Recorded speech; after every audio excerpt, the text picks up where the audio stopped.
Godavari inflow పెరుగుతుండటంతో వ్యవసాయ అధికారులతో మంత్రి అచ్చెన్నాయుడు అత్యవసర సమీక్ష సమావేశం నిర్వహించారు.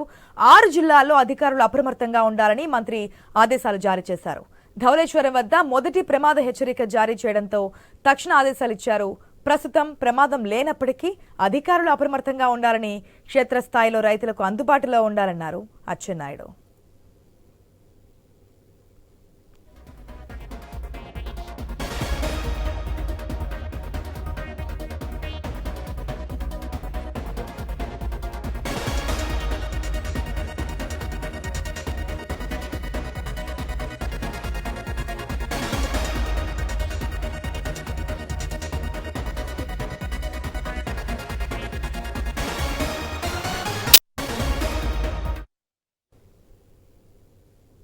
గోదావరికి ఇన్ఫ్లో పెరుగుతుండటంతో వ్యవసాయ అధికారులతో మంత్రి అచ్చెన్నాయుడు అత్యవసర సమీక్ష నిర్వహించారు.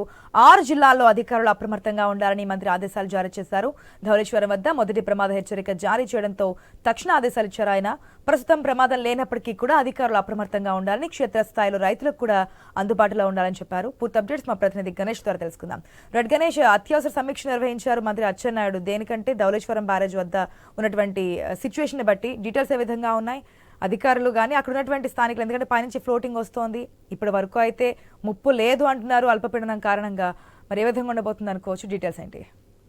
ఎగువ రాష్ట్రాల్లో కురుస్తున్నటువంటి భారీ వర్షాల కారణంగా గోదావరి వరద ఉధృతి ఎక్కువగా మారడం జరిగింది. ఇదే క్రమంలో ధవళేశ్వరం వద్ద 10,52,000 క్యూసెక్ నీరు ప్రస్తుతం దిగువ ప్రాంతానికి వెళ్తోంది. ఇదే క్రమంలో 6 జిల్లాలను అయితే అలర్ట్ చేశారు. ఎందుకంటే ఉభయ గోదావరి జిల్లాల రైతాంగం తీవ్రంగా గోదావరి పెరిగితే నష్టపోయేటువంటి అవకాశం ఉంటుంది.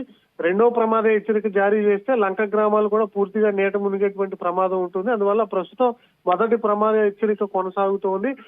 గంటకు కూడా పెరుగుతున్నటువంటి వరద ఉధృతి కారణంగా అధికారులను అయితే అలర్ట్ చేస్తున్నారు. అందువల్ల మంత్రి అచ్చెన్నాయుడు వ్యవసాయ శాఖ అధికారులతో సమీక్ష సమావేశాన్ని నిర్వహించడం జరిగింది.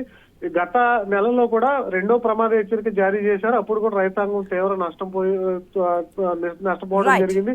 ఇదే క్రమంలో మరొకసారి వాళ్ళ మరొకసారి